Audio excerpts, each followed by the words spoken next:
Hello everybody and welcome back into the channel. Thanks for tuning in. Today we are going to be going over the Virgo Cup. It's a little bit early as the Leo Cup's still going on, but regardless, since I did not remember to actually do the Leo Cup this time around, and I'm not a part of it, I figured it's best to get some early prep on the upcoming Virgo Cup.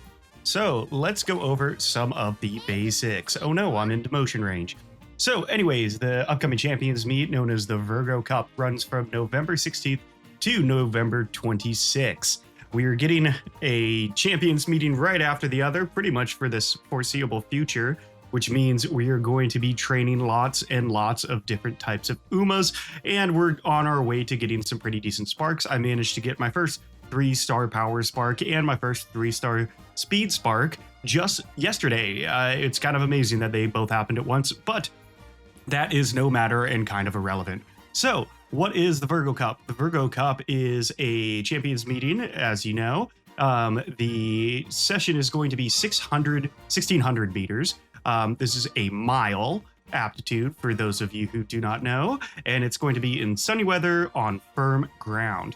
So since it is a shorter race at only 1,600 meters, we're going to have many options for viable Umas to use, especially with the upcoming changes in the patch to the game. It's going to be balancing out some of the Umas, making Guts more viable. And if you want some more information on that, I did drop a video yesterday going over the patch and what to expect. So what kind of strategies and Uma selections are we going to be using for the Virgo Cup? So it's very important to choose an Uma that is going to have a good aptitude for mile. If you can get a aptitude in mile and then use your sparks to get that up to an S, then you'll be sitting nice and pretty, as a lot of the top contenders are going to have S mile. Now, for your choices, you can, depending on your sparks, and if you borrow your legacy characters with really high mile sparks, you could potentially get a B or a C up to that. However, it is a lot more difficult than just choosing a character with a base mile, such as Vodka, Taiki Shuttle, who will be the one that I'm going to be using as my ace. There's multiple Umas. You know, you have Sakura Bakushin, who's got a B mile. You can get her up. I think we're going to see a quite diverse range of different Uma builds. You see late surgers like King Halo. She has a B in mile. You can get her up to that pretty easily, depending on if you get lucky during your legacy borrows, which we still only have 3 of a day. I am going to be training a Fuji Kaseki as well. But some of the top options that I think we're going to see through this race are going to be Saiyan Sky.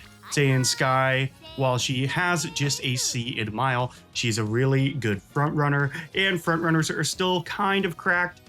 She's going to be a little more difficult to get up to the A mile aptitude, but she does have stats that will make it relatively easy with the 10% stamina and 10% wit bonus to get the overall stats of the character up to a solid racing Uma, and being able to proc that angling and scheming around the final corner is a guaranteed win. The difficult part with her is going to be getting that mile aptitude and maybe even that turf aptitude up to S in order to get her in first place to begin with.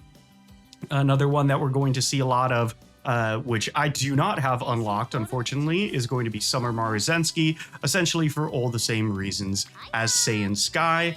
And then Mayano Top Gun is another front runner. She's got a D in mile, so I think we're going to see less of her. However, she does do well with longer distance races, so she should not necessarily be drained all that much. I think we're going to see a lot of Taiki Shuttles. She is going to probably be one of the most used aces, in my opinion. Obviously, anything can happen, but I think we're going to see a lot of Tokai Teos and also some Grass Wonders.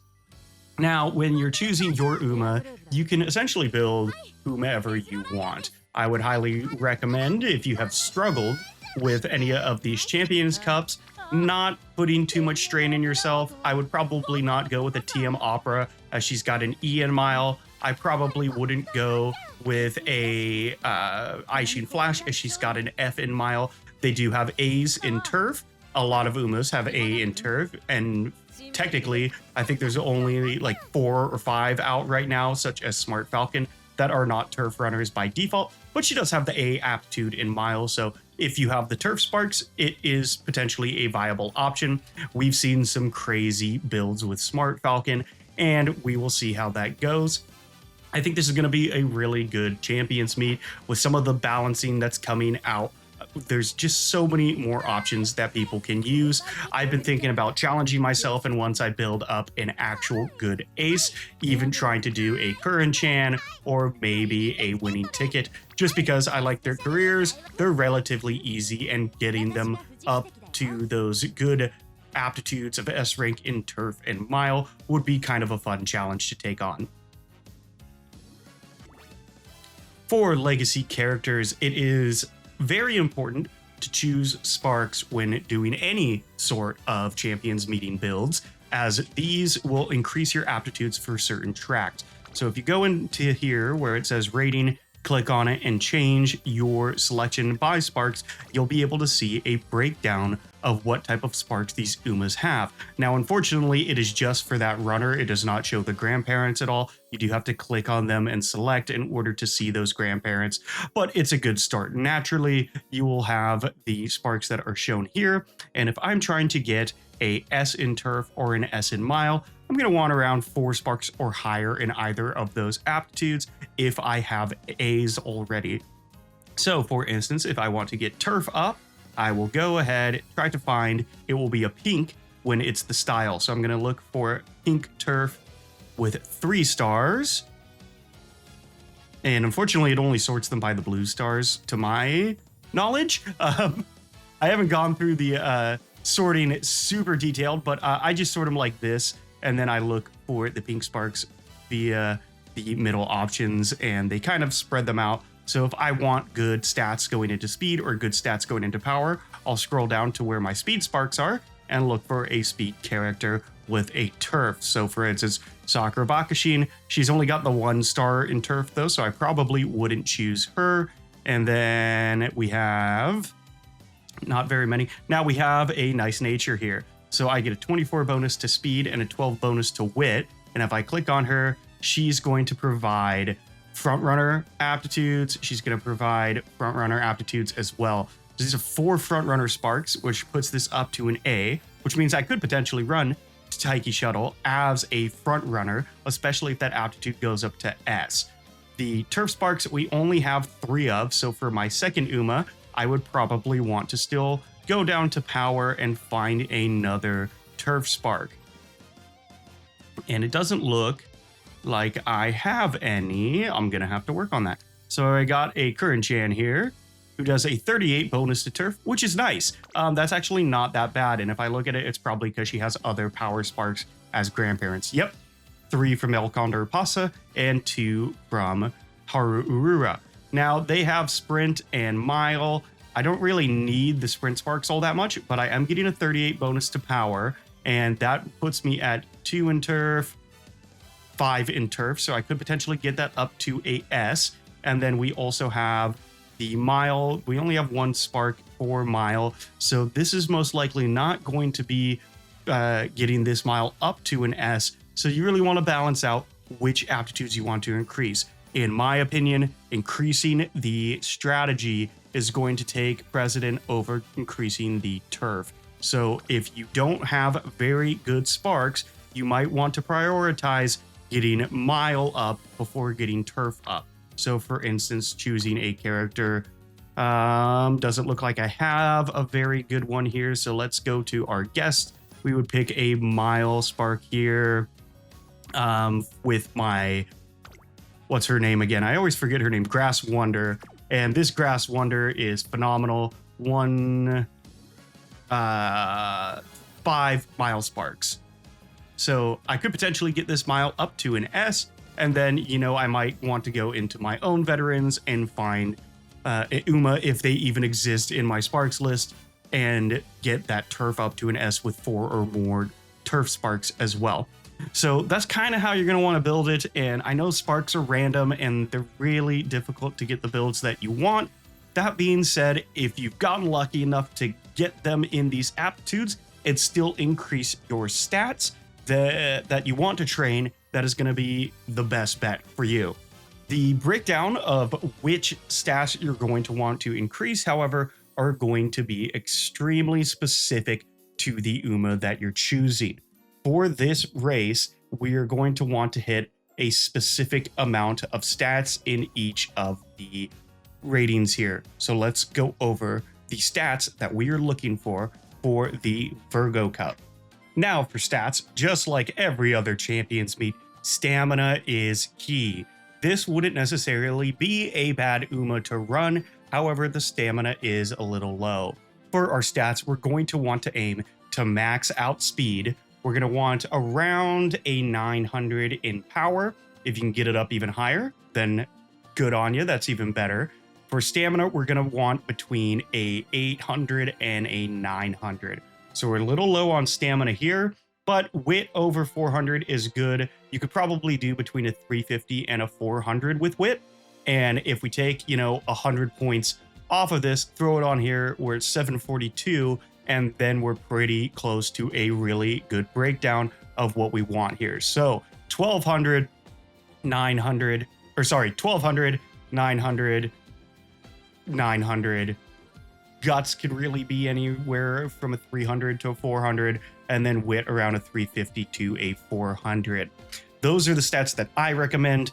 If you can do better, obviously do better. Just strategize your breakdown of your career in a very, very meticulous way, and you should be able to hit those stats. What you're going to want to do is choose support cards and legacy characters that will emphasize these stats in the best way possible. For someone like Ogre Cap, I'm going to want to get Sparks in power and stamina. It's really easy to get Ogre Cap speed up, and on this build, I believe I had Sparks in power and speed. So if you can get Sparks in power and stamina that give a lot of points during your legacy inspirations, that will make these numbers go up significantly more than some of the base trainings will do.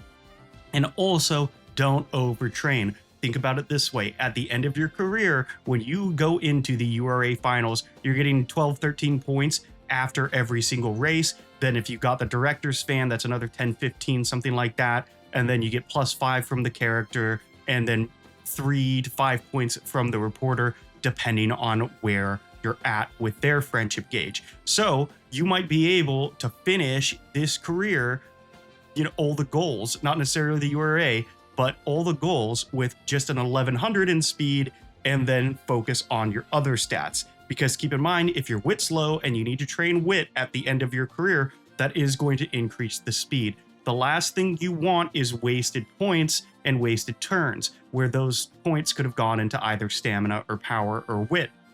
So just keep that in mind. It's a little hard to map out exactly where you're at, especially if you're just on the borderline of getting those friendship levels with Director Akikawa and the reporter up to where they would give you those bonuses. But just kind of keep that in mind. If you're, completing the career, all goals achieved, and your speed's already maxed out, then, back off a little bit. Think on your next career run through, maybe I'll just get that up to, an 1110 and then stop training speed. Another good thing to keep in mind is if your power is low, but your stamina and wit are really high and exactly where you need them for the Virgo Cup, but your speed's already maxed out, before you go and just train power over and over again, always make sure to check where those stats are being distributed if you have rainbow speed training. Because a lot of the times, if your power is going up due to your speed training, since speed also trains power, a double speed stack of rainbow training will actually give more points to power than just training power would by itself. So even though you're getting 0 points to speed because it's already maxed out, you're still going to get, 30 points to power because of the added bonus from the rainbow training. Those are my recommendations for the stats. So let's move on to the support cards. Support cards are going to be the bane of your existence when building any sort of Champions Meet character. And the reason for that is everybody has different support cards. I got a buddy who's played this game for all of 15 hours, and he's got an MLB Kitas in Black, didn't even pay for a single carrot. I call BS and it drives me insane, but I didn't even get one Heatus in black during her banner. And, you know, it's luck of the draw. So obviously, if I'm building, this is a Tokai Teo, or sorry, I keep mixing her up. This is a Taiki Shuttle build that I'm doing here because I want her to be my ace. The issue with Taiki Shuttle is I don't have a very good Pace Chaser support cards. What I do have is some pretty good leveled speed support cards though. So I am going to have to sacrifice the skills that a Pace Chaser would get in order to maximize my stats. Now, while I would like to have Pace Chaser speed cards that are maxed out, and if you have them and you're going to be training a Pace Chaser, go for it. Choose your Pace Chaser cards. They're going to give you skills, and the easiest way to tell is go to any support card, click on their skills, and they'll say what aptitude they work for. Standing by is an end closer. This is a long distance one. Strategist is an end closer, which makes sense because Gold Ship is a end closer runner. I don't really have good Pace Chaser cards that are going to give me good Pace Chaser skills. The best that I can do at this point is pick skills that are going to increase my ability during mile runs. So I'll want to look for mile skills, maybe some turf skills, and probably just overall non-aptitude assigned skills that are going to benefit us greatly, which I have in this build. I'm going to want decent stats in all of these. So I'm actually going to choose one of my better support cards for stamina here. And this is probably going to be my build going in, and make adjustments as you do careers. If you're getting way too high stamina, let's say you finish this career with 1,000 stamina, which if you do with this build, that would be amazing. I don't see that happening with me. But if you manage to do that, but your speed's really low, maybe you need to swap out and do 4 speed cards. Everybody plays the game differently. Everybody selects different options. So if your style of playing Umamusume is getting you really, really low speed cards, maybe go for the 4 speed cards. I'm usually able to max out my speed with just the 3, but I have done 4 speed card runs before, and there's no better feeling than getting a 4 speed card rainbow stack and getting like 80 to 100 points in one turn. It's phenomenal, but it is rare, so keep that in mind. Switch things up as needed. The reason that I picked this deck is mainly because I want to get some wit points in there. Die with Scarlet is my best wit card, and I love her. She's got a lot of events that give mood up and energy, which will attribute to more turns. And then I got Super Creek for Swinging Maestro. I got Heatus Black for Professor of Curvature. These are going to be amazing skills to have. And if you've played any Champions meets, these are almost must-haves. Now, you can technically swap out Swinging Maestro for Gourmand. And if you have a character that's going to give Gourmand and you don't have Super Creek that gives Swinging Maestro, you know, you have to work with what you got. But those are my recommendations. If you already have a Heatus Black that can give you a Swinging Maestro or Professor of Curvature, maybe borrow a Super Creek so that you can get Swinging Maestro. It's just one of those skills that everybody's going to be using. If you're a front runner, use a support card like Gold Ship that's going to give you your groundwork skill. We saw how well that did in the previous Cancer Cup. Groundwork was almost a guaranteed win, or if not, a requirement to compete. I got lucky because I didn't have groundwork and we made it all the way to the end of the competitive A bracket, but it was honestly pure luck. We just got some good matchups with other teams that did not have groundwork. Use the support cards you have, and you know, if you're struggling in Champions meets, you might even want to choose your Uma based off of your support cards. If you really like Taiki Shuttle, but all you have is a bunch of end closer support cards, maybe it's a good time to try training an end closer for once. You know, you'll get all the skills that end closers need, and you'll just have a better, well-rounded Uma. So those are my recommendations for support cards. And now we're going to move on to the very last segment, which is my training recommendations, and it's going to be a rather quick one. Now, this is the last segment. It's going to be very short and very straightforward. Dialogue options. Dialogue options are getting more and more important as people get used to the game and they're playing it more and more and they're training these characters for these cups. Dialogue options are essential because while they usually only give a little bit of stats, those compile over the career. So if you're completing careers and you're just a little low on speed, or you're completing careers and you're just a little low on power, you're going to want to choose dialogue options that are going to give those stat increases. Now, one thing I almost always recommend is choosing what dialogue options are going to give you energy back, because energy equals more turns, and more turns usually gives more stats than whatever the dialogue option will do. If you haven't played through a lot of careers with the Uma that you're training for the Virgo Cup, I highly recommend pulling up the website that has what each dialogue option will give you and making your decisions there and trying to memorize it. Now, I've done a lot of Uma racing, as you can probably tell, so I'm very well versed in what dialogue options do what, but I still don't have them all memorized. I mean, that would be crazy.